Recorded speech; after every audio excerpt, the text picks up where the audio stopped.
오늘은 성령 강림 주일입니다. 성령 강림 주일이 어떤 날입니까? 제가 작년에 말씀을 드렸죠. 이날은 교회의 생일이다, 교회의 시작이다 라고 말씀을 드렸습니다. 성령이 오심으로 말미암아 우리 안에 이제 교회가 시작이 된 거예요. 주님께서 분명히 말씀하셨습니다. 내가 또 다른 보혜사, 내가 또 다른 돕는 일을 너희에게 보내겠다라고 하시면서 그 보혜사는 어떤 분이셨냐? 영원히 함께 하시는 하나님이다라고 말씀하셨습니다. 주님은 떠나서 하늘로 올라가셔야지만 그가 보내실 또 다른 보혜사는 영원히 함께 하시는 하나님이신 거예요.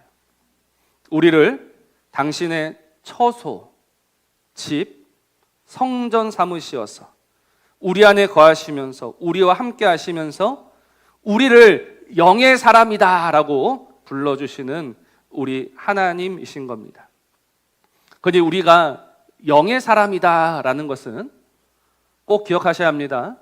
우리의 느낌의 문제가 아닙니다.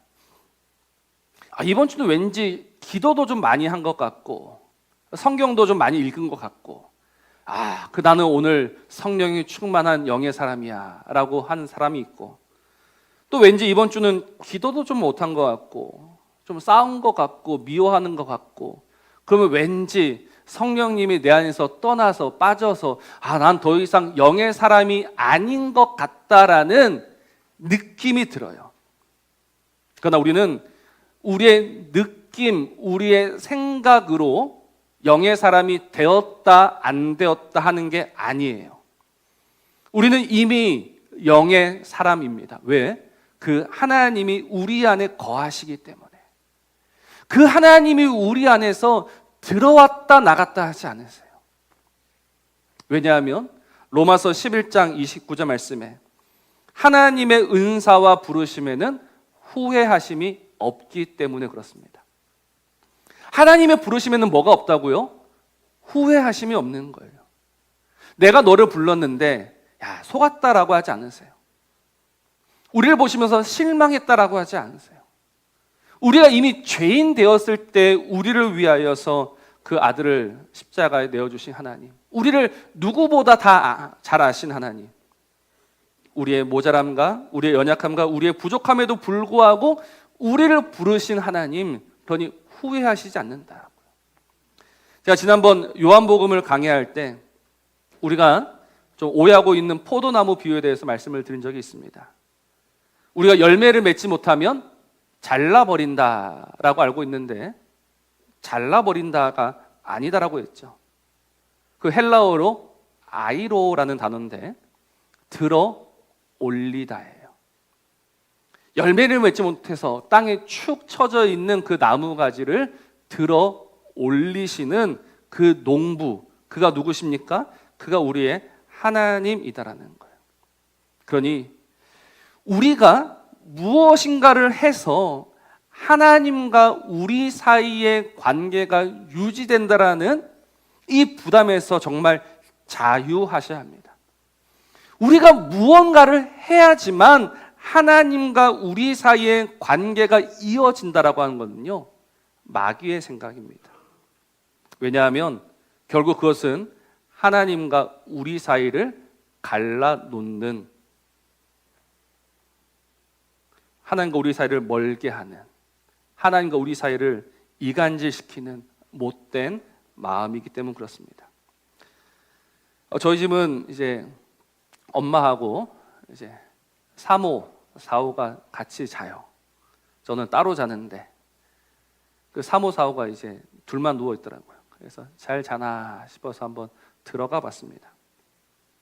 제가 오랜만에 들어가니까 사오가 목을 딱 끌어안으면서 아빠 오늘 같이 자요 그러는 거예요. 제가 그 옆에 슬 누웠죠. 그때 엄마가 등장합니다. 엄마는 그때가 기회예요. 어떤 기회입니까? 사모와 사오에서 이제 탈출할 수 있는 기회가 되는 거예요. 그래서 오늘은 아빠랑 자 하면서 나가려고 그래요. 그러니까 사모가 안 돼 하는 거예요. 그래서 그러면 선택해. 엄마야 아빠야. 그랬더니 사오가, 제 목을 끌어안고 있던 사오가 제 눈을 바라보면서 웃으면서 뭐라고 했을 것 같습니까? 아빠 미안해. 웃으면서 정말 그 잔인한 말을 내뱉는데 아빠 미안해. 나가란 말이죠. 제가 나가면서 실망했다. 네가 어떻게 나를 버릴 수 있냐. 너하고 나하고는 끝이다 라고 하면서 나갔을까요? 다시 끌어안으면서 야 진짜 이 아빠를 이렇게 버려야 되겠니? 라고 하니 또 미안했는지 아니다 라고 했다가 또 엄마 보고 아빠 나가라 했다가 근데 그 모습이 귀여워요. 어떻게 네가 나한테 그런 말을 할 수 있느냐라고 하면서 너와 나의 관계는 끝이다 라고 하지 않아요. 그게 아버지와 아들의 관계입니다. 끊어질 수 없는 관계가 되는 거예요. 그러니 우리의 어떤 행위나 수고로 유지되는 관계, 이건 정말로 무선 관계입니다. 이거를 주인과 종의 관계라고 하죠. 근데 우리는 더 이상 종이 아닌 거예요. 그러니 우리가 무언가를 할 필요가 없는 거죠. 근데 우리는 계속해서 무언가를 하려고 해요. 무언가를 해야지만 그 관계가 유지될 것 같아요. 그러나 여러분 꼭 기억하십시오. 무언가를 하면 할수록 그 관계는 멀어질 수밖에 없어요. 어떤 아들이 아버지의 구두를 닦아서 아버지 앞에 들이밉니다. 그러면서 이야기하죠. 제가 당신의 구두를 닦았으니 이제부터 당신을 아버지라고 불러도 되겠습니까? 라고 한다면 그 아버지는 뭐라고 할 것 같습니까? 구두를 집어 던질 겁니다. 그런데 그 집어 던진 구두를 굳이 다시 주워와서 다시 닦아서 내어놓는다. 화가 나는 겁니다. 그런데 여기서 아들이 한술 더 떠가지고 청소도 하고 세차도 하고 정말 모든 수고를 다해서 이제 당신이 나의 아버지입니다라고 이야기한다면 아버지는 화가 나서 견디지 못할 겁니다. 근데 지금 하나님과 이스라엘의 관계가 정말 그렇게 변하고 말았어요. 아모스 5장의 말씀입니다. 내가 너희 절기들을 미워하여 멸시하며 너희 성회들을 기뻐하지 아니하나니 너희가 내게 번제나 소제를 드릴지라도 내가 받지 아니할 것이요 너희의 살찐 희생의 화목제도 내가 돌아보지 아니하리라. 내 노래소리를 내 앞에서 그칠지어다. 내 비파소리도 내가 듣지 아니하리라. 오직 정의를 물같이 공의를 마르지 않는 강같이 흐르게 할지어다. 아멘. 하나님과 이스라엘 백성의 관계는 이스라엘이 드리는 제사로 이어지는 관계가 아니에요. 근데 그들은 끊임없이 제사를 지냅니다. 그러면서 생각하죠. 하나님이 나의 하나님이시야. 그때 하나님께서 말씀하십니다. 그쳐라, 멈춰라, 그만두어라. 너희와 나의 관계는 그런 관계가 아니지 않느냐라고 하시면서 정의와 공의를 말씀하세요. 이 정의와 공의가 언약의 관계입니다. 하나님의 언약으로 이루어진 관계. 근데 이 언약의 관계는 무엇으로만 끊어지느냐? 오직 죽음으로만 끊을 수 있습니다. 그래서 하나님이 이스라엘을 죽이셔야 하지만 하나님이 죽으심으로 그 관계는 영원하다라고 말씀하시는 거예요. 너희들이 나에게 바친 그 제물이 아니라 나의 십자가로 말미암아 너와 나 사이의 관계는 이어져 있다. 그런데 이거를 갚으려고 하니까, 이거를 내 힘으로 해결하려고 하니까 로마서 7장처럼 탄식하게 되고 또 곤고한 자다라는 이 말을 내뱉을 수밖에 없는 거예요. 근데 그 탄식과 공허 속에서 분명 바울은 이야기합니다. 생명의 성령의 법이 죄와 사망의 법에서 우리를 해방하였다, 자유했다라고 이야기해요. 우리는 지금 자유합니다. 우리는 더 이상 그 종이 아니라 아들로서 얼마든지 그 하나님을 가까이 할 수 있어요. 근데 이제 이렇게 살아가면 되는데 오늘 말씀은 또 약간 이상한 말씀이 나옵니다. 우리 8장 12절 13절 같이 한번 읽어볼까요? 12절 13절입니다. 시작. 그러면 형제들아 우리가 빚진 자로 돼 육신에게 져서 육신대로 살 것이 아니니라. 너희가 육신대로 살면 반드시 죽을 것이로되 영으로서 몸의 행실을 죽이면 살리니라고 합니다. 다시 우리를 보고 뭐라고 부른다? 빚진 자다라고 이야기하는 거예요. 다시 영으로서 몸의 행실을 죽여야 된다라고 이야기해요. 다시 제자리로 돌려놓는 것 같아요. 방금 육신대로 살지 않기 위해서 애쓰다가 탄식하다가 이제 자유하게 됐는데 다시 너희는 빚진 자니까 그렇게 살면 안 되라고 우리를 다시 로마서 7장으로 돌려보내고 있는 거예요. 어떤 이들은 이거를 성화라고 이야기합니다. 그리스도를 알고 그리스도를 믿는 자들이 겪어야 될 그 모든 시간들, 저도 처음엔 그렇게 생각했어요. 구원받은 자들이 끝없이 싸워야 되는, 그래서 또다시 탄식하고 또다시 아파하는 가운데 또다시 하나님이 부어주시는 그 성령으로 회복되고. 근데 다시 한번 생각해 보니까 너무 지치는 거예요.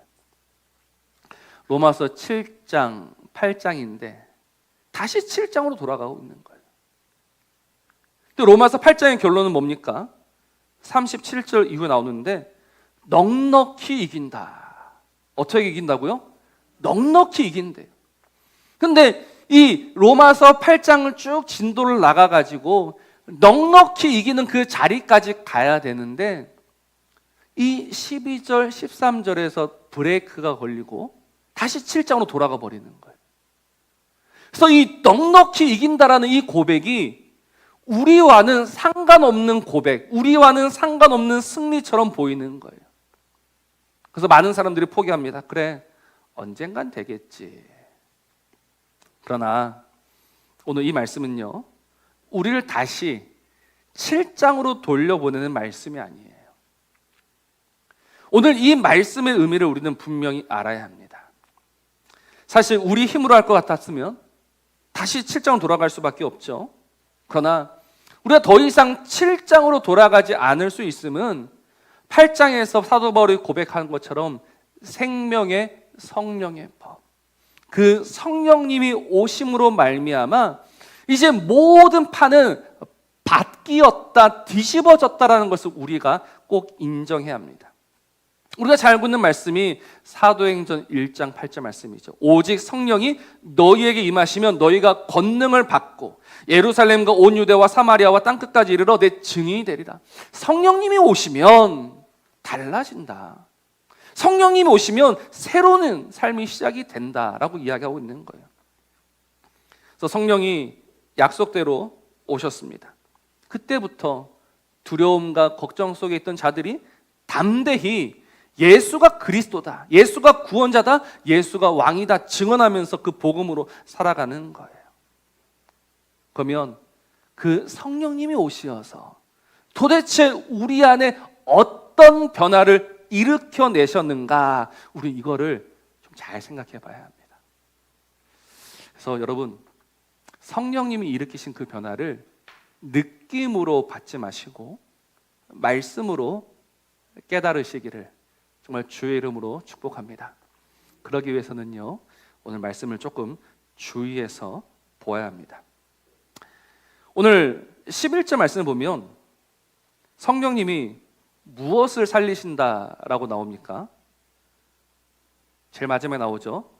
너희 안에 거하시는 그의 영으로 말미암아. 너희 뭘 살리신다고요? 죽을 몸을 살리신대요. 방금 육신을 죽여야 한다라고 했잖아요. 근데 성령님이 뭘 살리신다고요? 죽을 몸을 살리신대요. 육신하고 몸이 다른 겁니까? 그러니까 우리가 좀 어려운 거예요. 여러분, 이 로마서 8장에는 육신이라는 말이 모두 몇 번 나올 것 같습니까? 다 세어보기 힘드시겠죠? 제가 대신 세워왔습니다. 모두 14번 나옵니다. 몇 번 나온다고요? 14번 나와요. 그럼 몸이라는 단어 몇 번 나올까요? 몸. 몸은 4번 나옵니다. 우리는 뭐 육신이나 몸이나 그게 그거 아니야 라고 넘어가겠지만 헬라어는 완전히 달라요. 육신이라고 할 때는요, 사르크스라는 말입니다. 뭐라고요? 사르크스. 한번 따라해 봅시다. 사르크스. 그게 육신이에요. 근데 몸은 뭐냐? 소마입니다. 뭐라고요? 소마. 어떤 차이냐면, 먼저 소마는 이 만질 수 있는 몸을 소마라고 해요. 만질 수 있는 몸입니다. 육신은 만질 수 있는 육신이 아닌 거예요.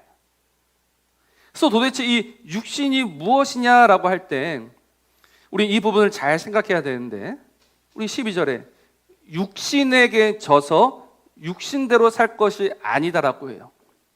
그러니 육신은 무엇이냐면 언제나 우리를 이기려고 하는 육신이 됩니다. 이해되십니까? 육신은 언제나 우리를 잡아먹으려고 해요. 이기려고 해요. 우리는 그걸 뭐라고 부릅니까? 죄, 탐심이라고 불러요. 그러니까 여기서 말하는 육신이라는 것은 우리의 그 죄의 본성을 가리켜서 말하는 거예요. 그러니 8장 3절을 보면 육신의 죄를 정하사, 그러니까 사르크스를 심판하사라는 거예요. 다른 그 무엇이 죄가 아니라 너희 안에 거하고 있는 그 육의 본성 사르크스가 죄다라고 하시면서 그 죄를 도말하시는 거예요. 근데 이 죄를, 이 육신을 어떻게 도말하시느냐, 이게 정말 중요한데, 여러분, 우리 안에 이 사르크스만 딱 빼내서 죽일 수가 없잖아요. 그러니 뭐가 함께 죽습니까? 몸이 함께 죽는 거예요. 그래서 이 몸을 가리켜서 죽을 몸이라고 하는 거예요. 이제 성령님은 뭐 하십니까? 그 몸을 뭐 하신다고요? 살리신다고요. 왜 몸을 살리실까요? 그 몸이 거룩하고 신령하기 때문에 그런 겁니다. 여러분, 우리는 이 몸, 육신하면 이 모든 것은 부정적인 것, 나쁜 것, 사라져야 될 것, 없어져야 될 것이라고 우리는 생각하죠. 그러나 이 몸이라는 것은 더 이상 사르크스에 매이지 않은 몸이라는 것은 신령하다라고 이야기합니다. 우리 고린도전서 15장 44절 한번 봅시다. 고린도전서 15장 44절입니다. 같이 한번 읽어볼까요? 시작. 육의 몸으로 심고 신령한 몸으로 다시 살아나니 육의 몸이 있은즉 또 영의 몸도 있느니라. 아멘. 그리스도와 함께 죽었을 때 우리의 그 사르크스의 지배에 당하고 있던 몸이 죽었어요. 근데 그리스도는 살아나셨어요. 그리스도가 살아나실 때 몸이 살아났습니까? 안 살아났습니까? 그의 몸은 살아나셨어요. 그래서 도마한테 뭐 하셨습니까? 손을 내보이셨죠. 그리고 베드로와 함께 아침을 드셨습니다. 그는 몸이 있어요. 그 몸을 신령한 몸이다. 그러니 오늘 그 성령님이 오시어서 우리의 죽을 몸을 살리시는 거예요. 어떻게? 신령한 몸으로, 거룩한 몸으로. 그래서 누구든지 그리스도 안에 있으면 새로운 피조물, 하나님께서 만드셨던 그 아름다운 피조물이다. 근데 우리 아담과 하와를 한번 생각해 보면 좀 쉽습니다. 하나님이 흙으로 빚으시고 그 코에 생기를 불어넣으시어서 생명이 되었습니다. 근데 그 안에 무엇이 함께 있었느냐? 사르크스가 함께 있었던 거예요. 그래서 죽으리라 라고 말씀하셨고 반드시 죽으리라 하셨고 반드시 죽었습니다. 그런데 우리는 살아있는 것 같아요. 그러나 하나님의 영이 떠나버린, 그래서 사르크스의 지배 아래에 있는 우리는 다 죽은 자예요. 망한 자예요.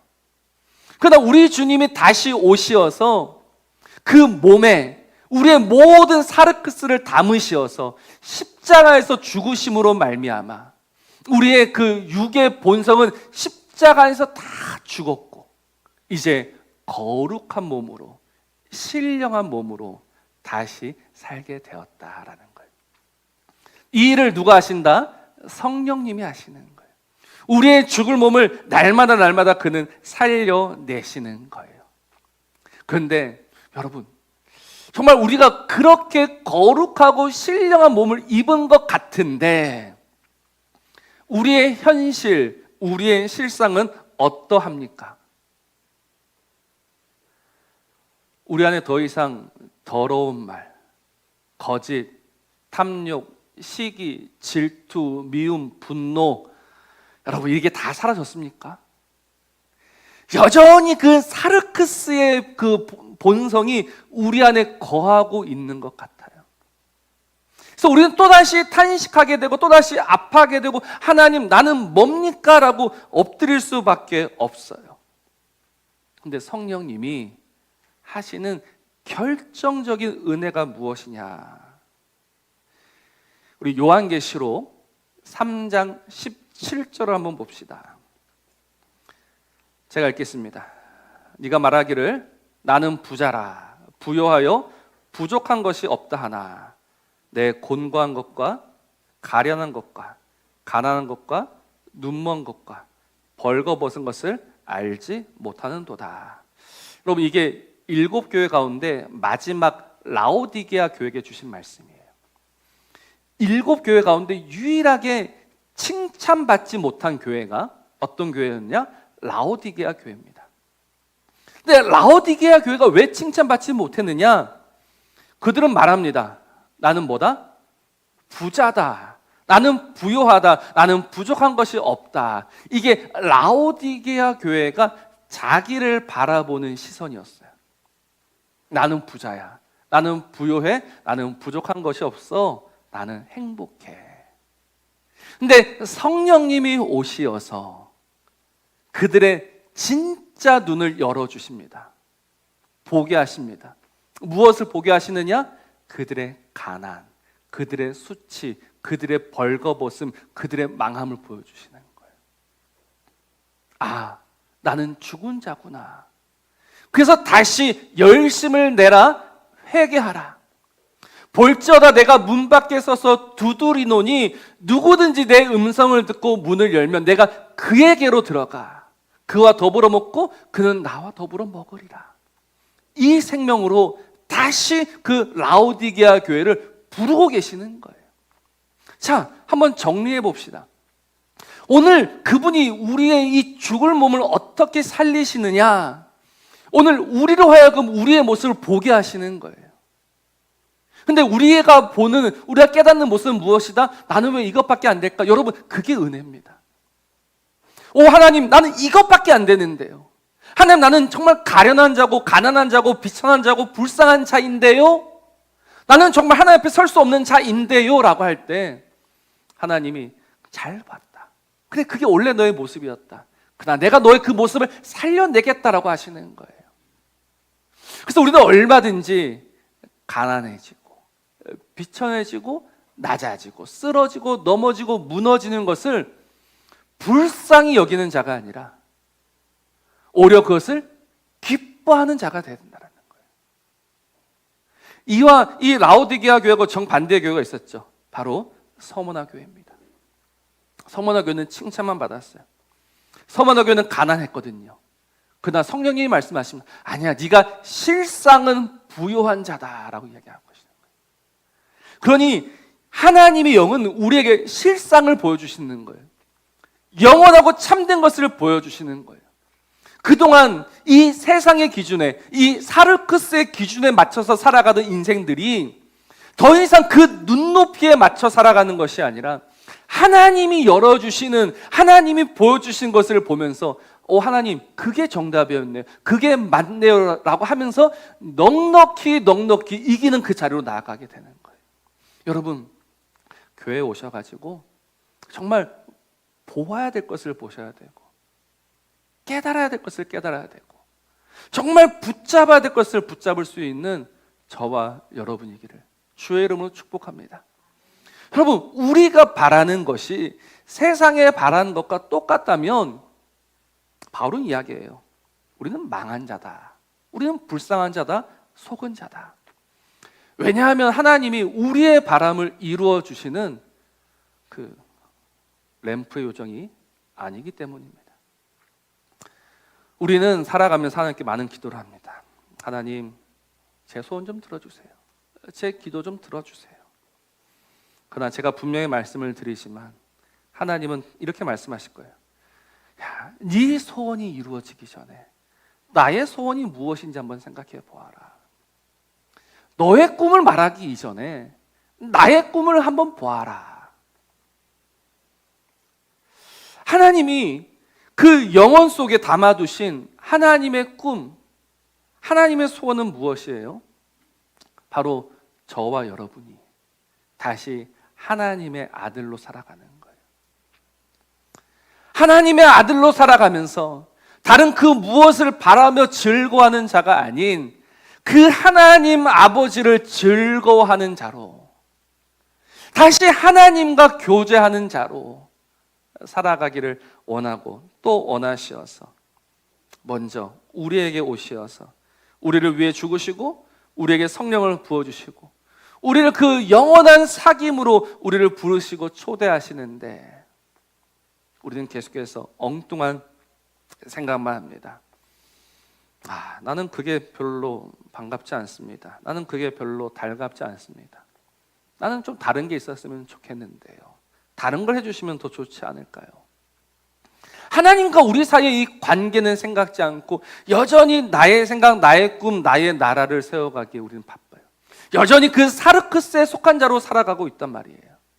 그러니 이미 하나님께서 철회하신 그 사르크스가 오늘 우리의 몸이 약해지고 부서지고 소멸해지고 낮아지면서 결국 그 하나님 앞에 무릎 꿇는 자로 만들어내시는 거예요. 그래서 정말 이 사르크스에 사로잡혔던 자가 누구였습니까? 창세기에 나오는 야곱이었습니다. 야곱은 끝까지 내 힘으로 내 생각, 내 뜻, 내 계획, 내 꿈을 이루기 위해서 애쓰며 수고하며 살았습니다. 하나님과 씨름해서 하나님과 이기려고 하면서 내가 하나님을 이겨서라도 나의 꿈을 이루고야 말겠다라고 했던 자가 야곱이었습니다. 그러니 하나님 어떻게 하십니까? 그를 부수십니다. 그를 부숴버리세요. 그리고 떠나가시죠. 그제야 야곱이 그 하나님을 붙듭니다. 그제야 하나님 없으면 안 됩니다라고 고백을 해요. 그래서 그 이름을 뭐라고 바꾸십니까? 이스라엘이라 바꾸시면서 내가 너를 책임지겠다, 내가 너를 다스리겠다라고 하면서 그를 부숴서라도 자기 힘으로 살아가던 그 야곱을 하나님으로 살아가는 이스라엘로 만들어내시는 거예요. 그런데 오늘 그 일을 누가 하신다? 우리에게 오신 성령님이 하시는 거예요. 그러니 그 성령님이 우리에게 오셔서 베푸시는 은혜를 어떤 목사님이 이렇게 정의합니다. 우리를 시들게 하시는 은혜. 뭐라고요? 시들게 하시는 은혜. 여러분, 우리가 시드는 게 은혜가 맞습니까? 우리가 생기를 잃어버리는 게 은혜가 맞습니까? 우리가 그렇게 고꾸라지는 게 은혜가 맞습니까? 근데 그 성령님이 우리에게 시들게 하시는 은혜. 그러나 그 시듬 속에서 우리가 끝나는 것이 아니라 망하는 것이 아니라 다시 그의 생명으로 꽃피게 된다. 우리는 이 믿음으로, 이 소망으로, 이 꿈 가지고 오늘을 살아가고 있는 겁니다. 그러니 하나님, 나는 왜 이렇게 시들어야 합니까? 라고 탄식하지 마십시오. 오히려 우리가 시들어질 때, 오 하나님, 나에게 허락하신 그 은혜 안에서 그렇게 시들겠습니다. 그리고 이 시듬이 다시 하나님의 생명으로 꽃피우게 하여 주옵소서. 그 아버지와 아들의 관계가 회복되는 이 놀라운 생명의 은혜, 생명의 신비가 저와 여러분에게 온전히 임하게 되기를 주의 이름으로 축복합니다.